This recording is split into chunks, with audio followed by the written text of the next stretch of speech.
Welcome. You have entered a spooky universe where stories never sleep and shadows never fade. Let's blend your like and subscribe into a spooky universe. Before we begin, tell me, where are you watching from and what time is it for you right now? I've always found that question fascinating because no matter where you are, when the lights go out and the night grows cold, the same darkness finds us all. Let the shadows rise and rule. My first Halloween in this town taught me a rule no one wrote down, but everyone knew. Amber porch lights meant okay. Dark porches meant skip. But at the bend, where Pine Hollow Lane curved toward the woods, there was a house that glowed an unwavering, icy blue, like someone had trapped a piece of winter inside a light bulb. When we got close, the kids I was walking with tiny pirates, cartoonish cats, a dinosaur with a tail that dragged limp behind him simultaneously crossed to the other side of the street. No whispering, no hesitation, just a synchronized move, like birds turning in the sky. I laughed nervously and asked, "Why? What's up with that one?" A girl dressed as a witch shook her head hard enough to make her hat wobble. "We don't knock on the blue house," she said. Her voice held something too serious for someone her age. "Why not?" I asked again. She didn't answer. None of them did. They just hurried forward, like walking directly past it, even from across the street counted as danger. I slowed, watching the house. It wasn't abandoned. That was the unnerving part. The lawn was cut short. The windows were clean. The sidewalk was swept, and a single pumpkin sat on the porch steps. But the face carved into it was wrong. The smile stretched too wide, reaching nearly to the edges. The eyes were deep-cut slits that angled upward unnaturally, and the light inside it wasn't candle flame gold, it pulsed blue, a heartbeat behind a jack-o'-lantern grin. I felt something tighten low in my stomach, but I tried to shrug it off. Every neighborhood has its weird house, its haunted rumor. Kids exaggerate. I stepped toward the curb to follow them. That was when I heard the knock. Not on the door. Inside the house, behind the door, a slow, heavy knock. Knock. Knock. Each one spaced like someone had all the time in the world. I froze, breath catching in my throat. The kids didn't. They ran. I should have followed them. But something rooted me there. Curiosity. Dread. I don't know. I crept closer, climbing one step up onto the porch. The blue light hummed quietly. The pumpkin's grin seemed to twitch. I leaned in, pressing my ear toward the door. Silence. Then, softly, so soft, I thought it came from inside my head. "Don't cross the street." I jerked back so fast I stumbled into the porch railing. The door unlocked with a soft click, and then it opened. Slowly, silently, like it had been waiting for someone brave or foolish enough to stand close. A shape stood in the hallway just beyond the frame. Small, human-sized. A child, maybe. But there was something off about the silhouette, like the limbs were too long, the head tilted at an angle no spine should allow.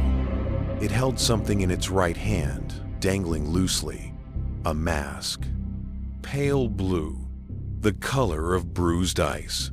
Behind it, the hallway stretched unnaturally far back, lit by that same cold glow. And lining the walls, masks, hanging from nails. Dozens of them, all child-sized. all staring at the door, and every single one was tilted slightly toward me. My throat tightened. Something moved inside the house, shifting, crawling, like whispers brushing along the floorboards. The shape took one small step forward. That broke me. I ran. I didn't care that the kids had disappeared down the street. I didn't care that my costume cape ripped on a fence post.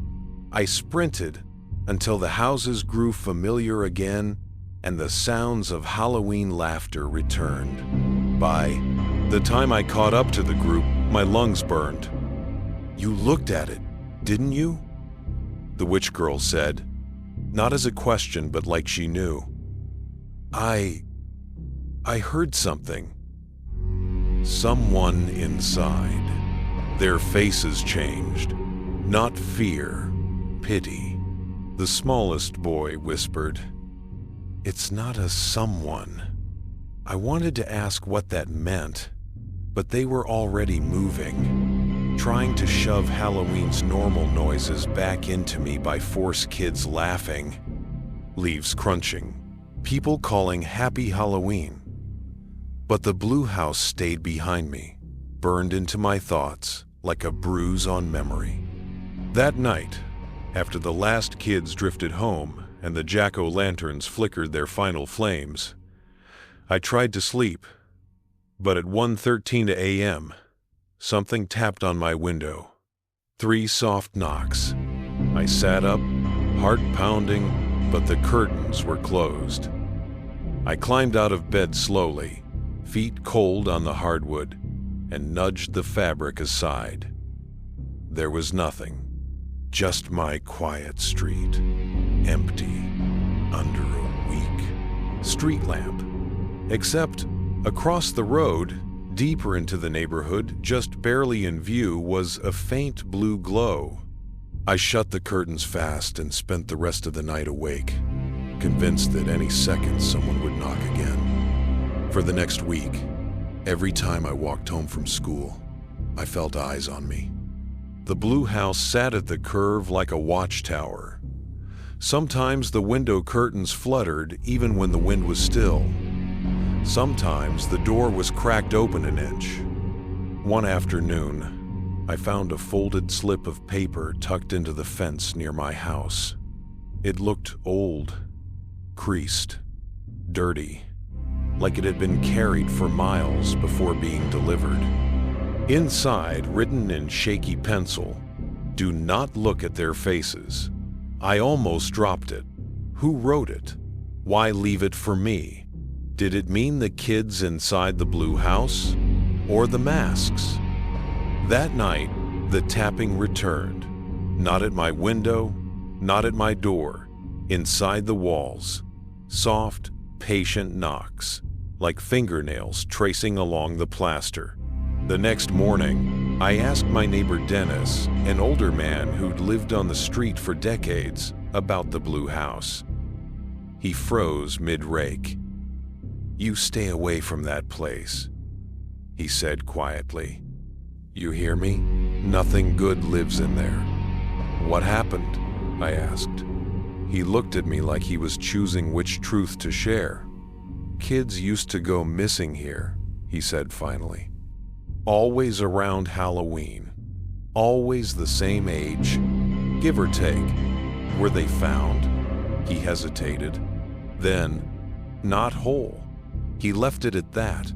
That evening, I told myself I'd ignore it. Pretend it didn't exist.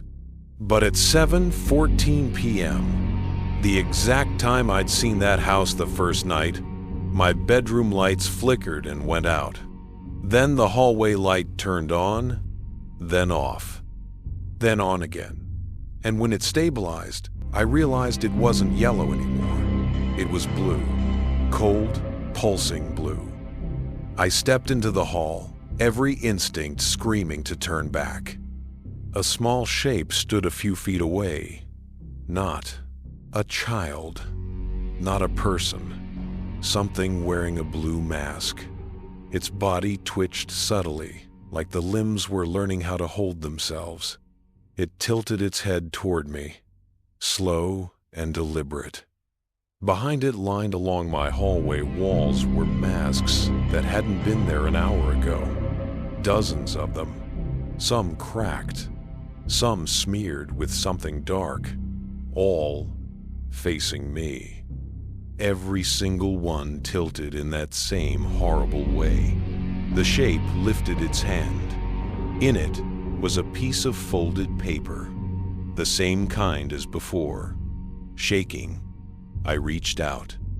It placed the paper in my palm without touching me. Then it stepped backward, into my parents' bedroom, into the dark, and vanished. I unfolded the note with trembling fingers. One sentence. We knocked back. That night, every door in my house tapped 3 times. Bathroom, closet, bedroom, basement, even the kitchen cabinets.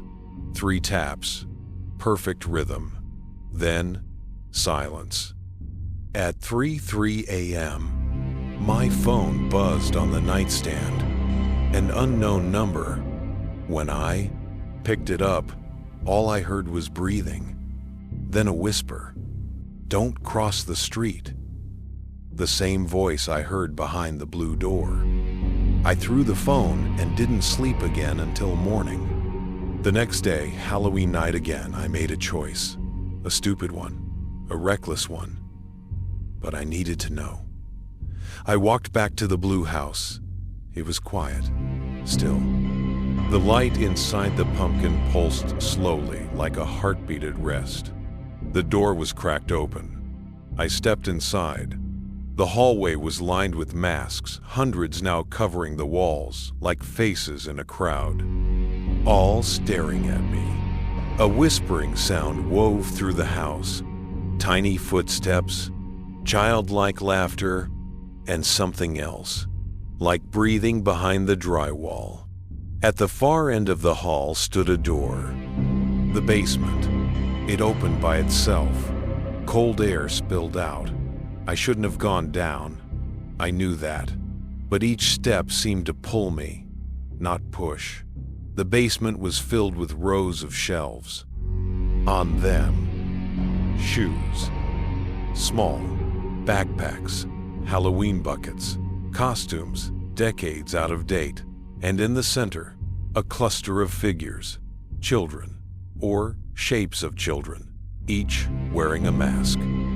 When they turned toward me, the room filled with a sound I will never forget. Not shouting, not laughing, knocking. They knocked their fists gently against their masks. Knock, knock, knock. Knock, knock, knock. In perfect unison. The one closest to me removed its mask. And behind it wasn't a face, just blue light. Blinding, endless. It reached toward me, but another hand grabbed mine from behind and yanked me back up the stairs. Dennis. He dragged me out of the house and didn't let go until we reached the middle of the street. "They're not alive," he gasped. "They're not gone either. The house keeps what it takes." I looked back. The blue house door slowly shut. The pumpkin's grin dimmed. And through the window, for one split second, I saw dozens of small hands press against the glass. Masks tilted, watching me leave. I moved away a month later. But every Halloween, at exactly 7:14 p.m., something knocks on my door. 3 taps, soft, patient. Then a whisper through the crack. "Don't cross the street. We don't knock the blue house." Part 2 full extended continuation. For a long time after that night, silence became something dangerous. Every creak in a wall, every pipe settling, every soft tap from a tree branch outside my window, I heard all of it too clearly. And every time a sound came in, 3's tap, tap, tap, my blood went cold. I moved to an apartment an hour away, on the 4th floor of a modern building with bright hallways and motion sensor lights, thinking I could outrun what happened on Pine Hollow Lane. For a while, I believed I had. Until the morning I woke up and found a mask on my kitchen table. Small, ice blue, child-sized. I froze in the doorway. I had triple-locked my apartment the night before. The windows were shut. No one else had a key. The mask wasn't dusty or old like the ones in the house. It was clean, new, almost glossy. And there was a note tucked underneath it in the same shaky handwriting as before. Don't look at their faces. My knees nearly buckled. I grabbed my phone to call someone, anyone, but before I could dial, it buzzed in my hand. Unknown number. Against every instinct, I answered. Soft silence. Breathing. Then, a child's voice whispered, "You crossed the street." I dropped the phone. Something moved in the corner of the room. Not visibly, just the shift of air pressure, like someone walking behind me. I didn't look. I couldn't. That warning echoed in my head. Don't look at their faces. I backed into the bedroom, closed the door, and waited until sunrise. When I finally walked back into the kitchen, the mask was gone. The note remained. 2 nights later, the knocking started again, but not at the door. This time, it came from my ceiling. 3 taps, soft but unmistakable. Then, footsteps, slow, dragging, as if something was crawling, not walking, across the surface above me. I moved into a hotel for the rest of the week, but it didn't help. Every morning, slipped under my door, was a child's drawing. A house, blue, windows glowing. And me, always me, standing in front of it. On the 6th day, the drawing changed. Now there were small shapes standing inside the windows. Masks. Dozens of them, watching. On the 7th day, I decided to drive back to Pine Hollow Lane. Not to the house, but to Dennis. He was the only person who seemed to know something. His truck was in the driveway, but the house felt wrong the moment I stepped onto the porch. Too still, too quiet. The air felt thick like the inside of the blue house had felt. I knocked. No answer. I pushed the door open and stepped inside. "Dennis?" I called. The living room was empty. The TV was on, playing, static. A mug of coffee sat untouched on the table, still warm. Then I heard it. A soft dragging sound from the hallway, like someone pulling their fingertips along the wall. "Dennis?" I said again, but quieter this time. The dragging sound stopped. A door creaked open on the far end of the hallway. My stomach twisted. I slowly approached. The door was to Dennis's guest room. Light spilled out in a pale blue glow. "No," I whispered. "The same glow as the pumpkin. The same glow as the masks." I pushed the door wider, the hinges crying out. Inside, the room was empty, except for one thing. A mask, lying on the floor. Not blue, white, cracked down the center. Dennis's glasses lay beside it. I backed out of the room, heart pounding, and ran. I didn't stop until I was in my car, shaking so violently I could barely turn the key. As I sped out of the neighborhood, I glanced in the rearview mirror. And for a split second, I saw them.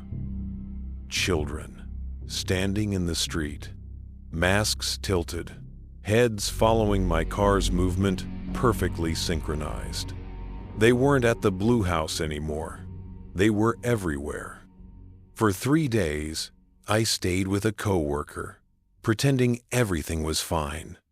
But at night, I saw shadows move outside the windows, small figures darting behind parked cars or standing perfectly still beneath streetlights.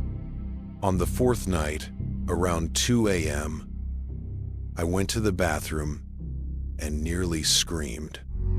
On the mirror, written in blue crayon, "Don't look at their faces." My coworker swore he hadn't done it. I knew he was telling the truth by the terror in his voice. I wiped the words away with shaking hands. When I turned around, I froze. A mask was sitting on the sink. The same cracked white one from Dennis's house. I stepped back so fast I knocked into the shower curtain. Behind me, from somewhere beyond the bathroom wall, I heard tap, tap, tap, the knocking again. The knocking that followed me. I grabbed my phone, turned on every light, and didn't sleep. The next day, I made a decision. A desperate one. I had to destroy the blue house. Fire. Demolition. I didn't care how. I just needed it. Gone. That night, I drove back again, alone, arriving just after sunset. The house sat there like it always had. Neat lawn, clean windows, blue glow pulsing from the pumpkin. Curtains still, too still. I walked up the porch steps, holding a gas can in one hand and a lighter in the other. Not tonight, I whispered to myself. Not this Halloween. I stepped onto the porch. The boards groaned softly beneath my feet. The door slowly cracked open, not pushed, not pulled, just opening, like it had felt me coming. Inside, the hallway was dark. The masks were gone, every single one. The walls were bare. I took one step inside, ready to pour the gasoline. But then, something happened. Something I wasn't prepared for. A child's voice echoed softly from the back of the house. "Don't look at their faces." My blood ran cold. That was my voice. My exact whisper. The one I had said in the bathroom mirror. My throat tightened. More voices joined in dozens, whispering over each other like a choir of echoes. "Don't look at their faces. Don't look at their faces. Don't look at their faces." I stumbled backward. But something was behind me. A shape. Small hands pressed into my back. Gently at first, then harder, pushing me into the house.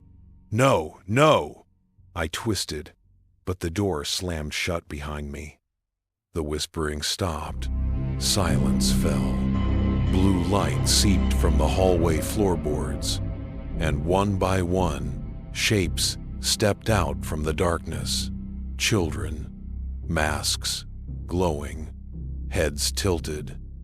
Each one whispering my name, not in malice, in longing, as if they wanted me to stay, as if they wanted me to join. The cracked white mask from Dennis's house slid across the floor toward my feet, pushed by an unseen hand. Then, another voice came, one soft, broken, human. A man's voice, Dennis's. "Run." I bolted. Somehow, by luck or something else, the door unlocked under my hand. I sprinted across the lawn as blue light flooded out behind me, lighting up the whole street. Children's silhouettes spilled onto the porch. Masks glowing. Hands reaching. I didn't stop driving until dawn. That was 1 year ago. Every day since, a new mask appears somewhere in my home. Kitchen, car, locker at work, hotel rooms. Always child-sized, always glowing faintly at night. But last night changed everything. Because the mask that appeared wasn't small. It wasn't child-sized. It was adult-sized. And the note underneath it simply said, "You looked. We don't knock the Blue House."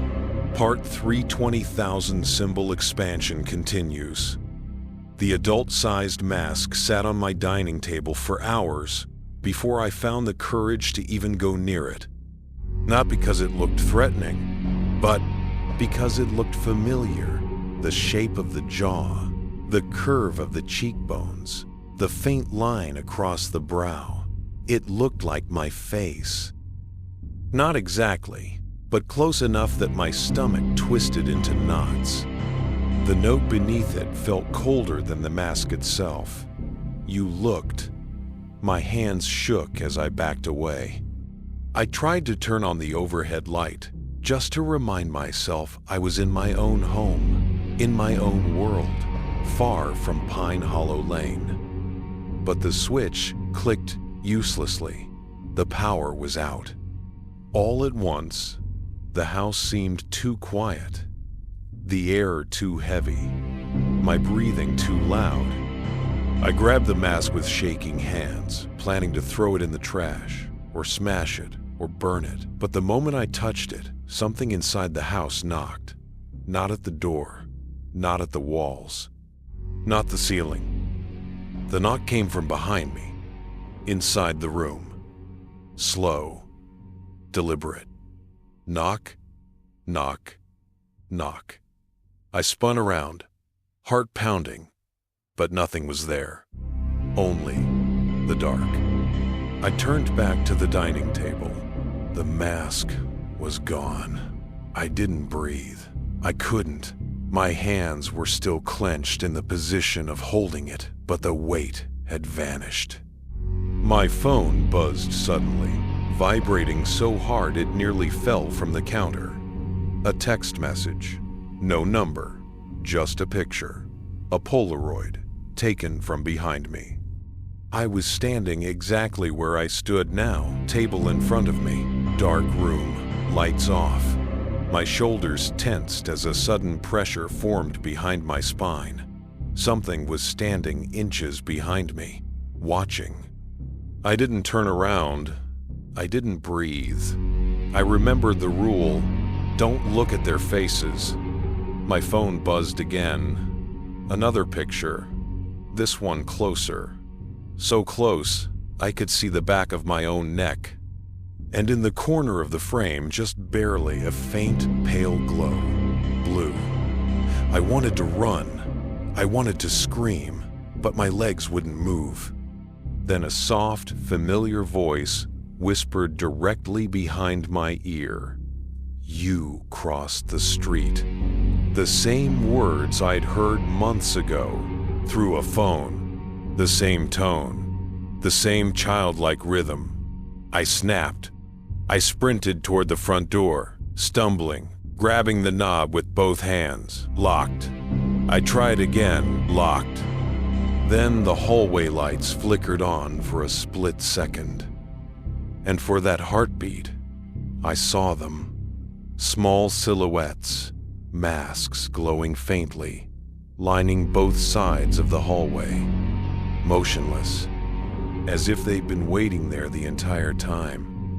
When the light flickered off again, the hallway was pitch black, but I could still hear them, breathing, soft, almost synchronized. I backed away, hands shaking uncontrollably, until I hit something behind me, shoulder height, solid.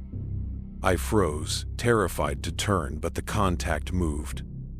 A small hand slid across my back, not grabbing, not hurting, just guiding, gently, toward the basement door.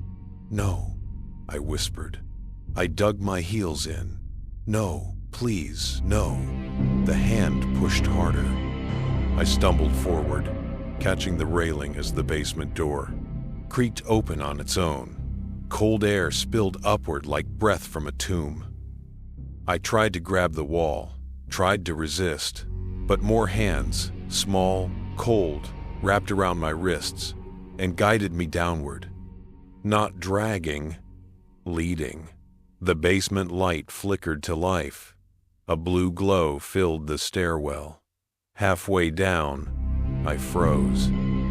The entire basement was lined with masks. Hundreds. All sizes. All shapes. Hanging from walls, ceiling beams, even dangling from strings above the floor. Every mask glowed faintly. Every mask faced me. And carved onto the wall in long, messy strokes was a single word: return. My throat tightened. "I don't have anything of yours," I whispered. "I didn't take anything. Please, just stop." A cluster of masks turned toward me with soft, synchronized creaks, like puppets twisting on wire. The air grew colder. From the center of the basement, a shape stepped forward. A child, wearing the cracked white mask from Dennis's house. The one that kept appearing. She tilted her head. Behind her, dozens more children stepped out of the blue-lit shadows. Some masks were old and faded. Others were brand new. Some had cracks. Others had scratches like fingernail marks on the inside. They surrounded me slowly, forming a circle, and then they all knelt, every one of them, like they were bowing to something behind me. I couldn't turn around. I didn't want to, but the air behind me warmed slightly, as if someone taller adult height was breathing down my neck. My phone buzzed again in my pocket. I slid it out with trembling fingers. A new picture, not a Polaroid this time. A live image. A photo taken in the last second of me standing in the basement, and behind me, a tall figure. Mask glowing a brighter blue than all the others. Hands resting lightly on my shoulders. Adult-sized. The same mask from earlier, the one shaped like my face, except in the picture, it wasn't empty. There were eyes behind it, watching me. The children rose, masks tilting in unison. Their whispering began again, soft, rhythmic. Dozens of voices overlapping. "You looked, you looked, you looked." Then the tall figure behind me leaned forward. I felt the weight of a cold mask press gently against the back of my head, not forcing, measuring, sizing, fitting. I screamed and flung myself up the stairs, the children scattering like shadows, whispering louder, faster. I slammed the basement door shut enough to crack the frame. The knocking began instantly, faster than ever. Knock, knock, knock, knock, knock. Hundreds of hands, small and frantic. It took everything in me to hold the door as it shook violently. Then, suddenly, silence. The air shifted. I felt a presence on the other side of the thin wooden door.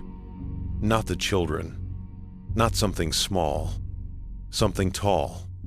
The handle twisted softly. Slowly. I ran out the front door without looking back, and I didn't stop running until I reached the car. I peeled out of the driveway so fast the tires screamed. In the rearview mirror, the house shrank into the night. No lights on, no movement, completely still. But halfway down the block, the streetlights flickered, and every one of them turned blue. People think hauntings stop when you escape the house. But some houses don't want you to leave. Not really. And the blue house on Pine Hollow Lane, it doesn't trap you with walls. It traps you with recognition. Once it learns your face, it never forgets it again. Every mask in that basement wasn't a warning. It was a promise. Every child I saw wasn't a ghost. They were replacements, copies, versions of people who crossed the street and looked for 1 second too long. I used to believe I escaped that night. That running saved me. But when the streetlights all turned blue, I realized something terrible. The house didn't follow me. It doesn't have to. It already has my...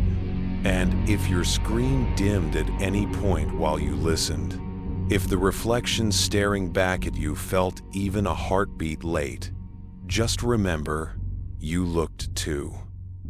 This is a spooky universe, where the shadows don't just rise, they watch. If you hear 3 soft knocks tonight, don't open the door, don't check the window.